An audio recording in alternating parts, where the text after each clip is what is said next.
Buenos días, doctora Moya. A continuación, vamos a exponer el examen parcial de las últimas 3 semanas de evaluación. Para comenzar, comenzamos con el trastorno de ansiedad generalizada. Este es un patrón de preocupación, de ansiedad y constantes acontecimientos o actividades diferentes. Criterios diagnósticos. Tenemos la inquietud o impaciencia, la fatigabilidad fácil, también la dificultad para concentrarse o tener la mente en blanco, la tensión muscular y alteraciones del sueño. Asimismo, tenemos los criterios diferenciales. Trastorno inducido por sustancia, tales como efectos fisiológicos directos de una sustancia. En segundo lugar, trastorno de ansiedad y trastorno psicótico, la crisis de angustia son de carácter situacional. Asimismo, tenemos la fobia específica de tipo situacional y la fobia social, que esta es difícil de diferenciar si se presentan por evitación en situaciones solamente sociales. Continuamos con la angustia. La angustia es una aparición aislada temporal del miedo. Es ausencia del peligro real que se acompaña de al menos 14 de los 13 síntomas somáticos.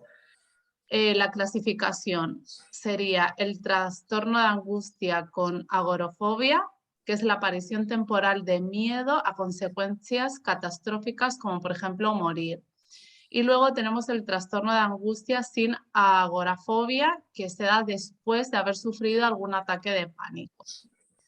A continuación tenemos el pánico, el cual es frecuente la aparición repentina de palpitaciones, sensación de asfixia, mareo o también vértigo en situaciones de estrés. Estas se clasifican en trastorno de pánico con agorafobia y el trastorno de pánico sin agorafobia. Esta es la repetición de 2 veces, por lo menos, de crisis de angustias o ataques de pánico. Asimismo, tenemos la fobia específica. Este es un temor agudo de carácter enfermizo, ya sea hacia algún individuo, algún objeto o alguna circunstancia. La clasificación tenemos 4, del tipo animal, que es miedo a los animales o insectos, que normalmente se da en la infancia; tipo ambiental, que son situaciones relacionadas con la naturaleza o fenómenos atmosféricos; tipo de sangre, por ejemplo, inyecciones o daños, heridas que podamos ver; o tipo situacional, situaciones específicas como el transporte público, túneles muy cerrados, puentes, ascensores o aviones. Por último, tenemos la fobia social. Es un miedo desmesurado e irracional hacia las otras personas, que pueden pensar las personas de ellas mismas. Las causas pueden ser hereditarias, ambientales o neurológicas. Y la clasificación sería la fobia social generalizada, de temores relacionados con la mayoría de situaciones sociales.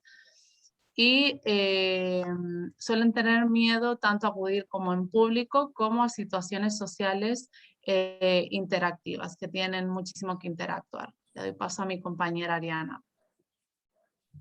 Continuando con la exposición, el trastorno obsesivo compulsivo es una afección que consiste en presentar tanto pensamientos que vienen a ser las obsesiones como rituales, y eso se presentan una y otra vez. Todo esto interfiere en la vida de la persona, afectándolo tanto en sus relaciones interpersonales como a la persona misma. ¿Qué es lo que causa ese trastorno? Bueno, no se sabe, pero siempre está el factor genético, el factor biológico y la química, ¿no? Y también el entorno en el que se desarrolla la persona. ¿Quién está en riesgo de tener este trastorno? Pues las personas que tienen historia familiar, las personas que en su familia tienen ese trastorno, algunas personas que han tenido trauma infantil, y algunas personas demuestran que tienen algunas diferencias en parte de su cerebro que necesitan un poco más de estudio, y estas personas pueden desarrollar TOC también. ¿Cuáles son los síntomas de ese trastorno? Miedo a los gérmenes, miedo a la contaminación, miedo a perder o extraviar algo, preocupaciones por el por los perjuicios que puedan afectar a nosotros o a cualquier persona, pensamientos prohibidos que involucran el sexo o la religión. Esto se diagnostica teniendo los síntomas o los criterios diagnósticos completos. Por ejemplo, personas que no pueden controlar sus pensamientos o comportamientos. Se dedica más o menos 1 hora a estos pensamientos diarios y a estos comportamientos. Y el tratamiento para ese trastorno sería la terapia cognitivo-conductual y algunos medicamentos que incluyen antidepresivos. Continuando, tenemos el trastorno de estrés postraumático. Este trastorno lo experimentan algunas personas que hayan desarrollado o hayan visto algún evento traumático y este evento puede poner o hubiera puesto su vida en peligro. ¿Qué es lo que causa ese trastorno?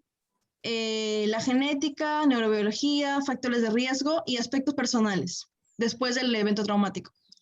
¿Y quién está en riesgo de padecer ese trastorno? Las personas, las mujeres, haber tenido traumas en infancia, sentir horror, impotencia, pasar por un evento traumático que dura bastante tiempo, sufrir estrés adicional después de un evento, tener antecedentes en la familia que son de antecedentes mentales o algún abuso de sustancias. ¿Cuáles son los síntomas de trastorno de estrés postraumático? Volver a experimentar estos síntomas, síntomas de evasión, síntomas de hipervigilancia y reactividad, síntomas cognitivos y el estado de ánimo. Continuando, tenemos al estrés agudo. Las personas que han tenido o tienen ese trastorno han sido expuestas a un suceso muy aterrador y se puede experimentar tanto de manera directa como de manera indirecta. Las personas que tienen este trastorno también pueden presentar síntomas disociativos.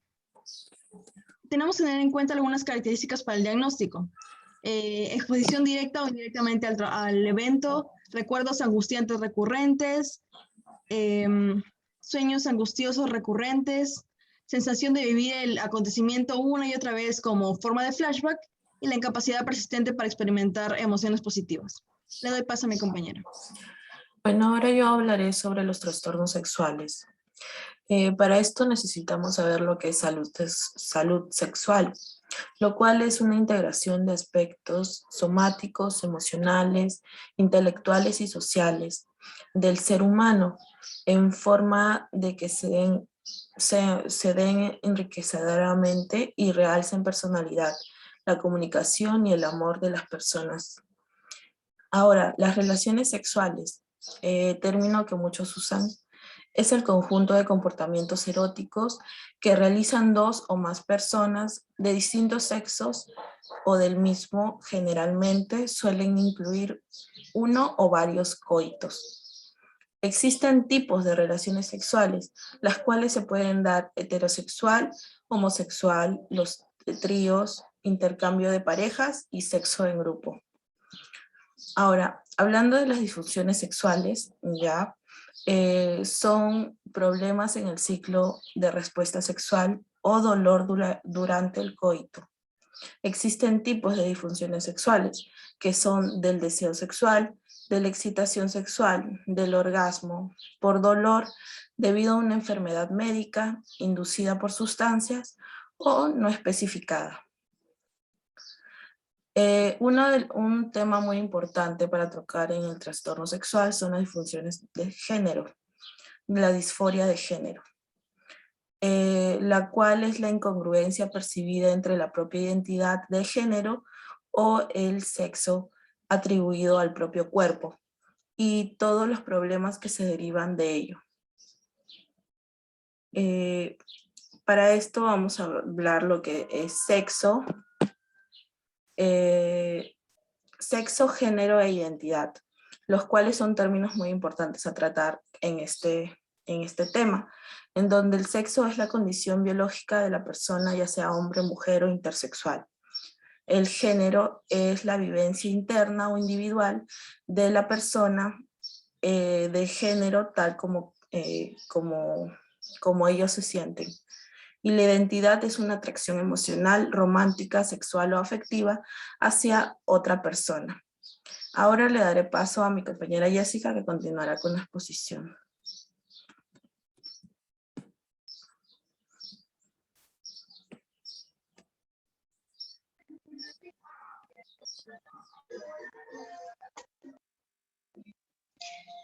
Bien, finalmente tenemos el trastorno somatomorfo, que este se caracteriza por la presencia de uno o más síntomas orgánicos crónicos acompañados de niveles significativos y desproporcionados de angustia o preocupaciones, también puede ser dificultades en el funcionamiento diario relacionadas con dichos síntomas.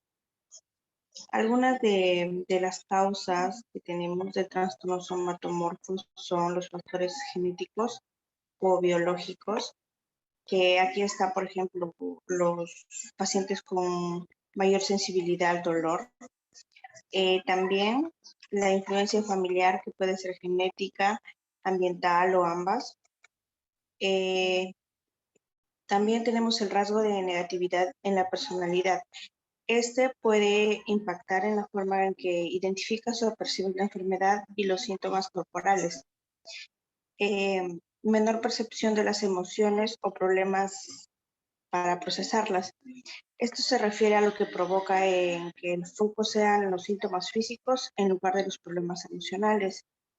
Finalmente tenemos la conducta aprendida, que por ejemplo la atención y otros beneficios obtenidos luego de haber padecido una enfermedad por las conductas de dolor en respuesta a los síntomas.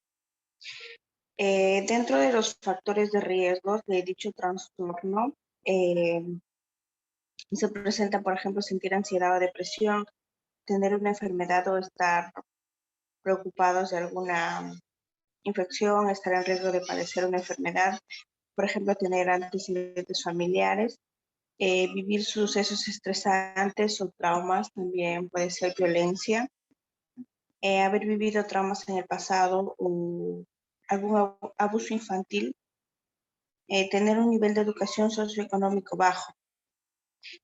En la prevención, si tienes problemas de ansiedad o depresión, se busca una ayuda profesional lo antes posible. También debemos aprender a reconocer cuando estás estresado y cómo esto afecta a tu cuerpo. Y se practica periódicamente técnicas de control de estrés o de relajación. También se aprende a reconocer cuando estás estresado y cómo esto afecta a tu cuerpo. Si crees que padeces el trastorno o sientes los síntomas somáticos, se busca un tratamiento a tiempo para que este no avance. También se cumple con el plan de tratamiento para ayudar a evitar las recaídas o el agravamiento de los síntomas. Eso es todo. Gracias.